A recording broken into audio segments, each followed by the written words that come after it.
You ask Tiger to solve. This deals with linear equations with one unknown. The final result is x equals 8. Let's solve it step by step. Simplify the expression. Group the coefficients. Find the lowest common denominator. Multiply the denominators. Multiply the numerators. Combine the fractions. Combine the numerators.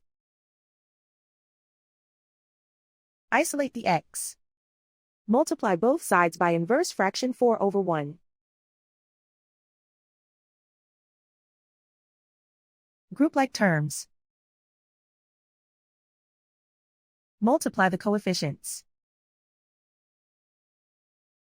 Simplify the fraction. Simplify the arithmetic.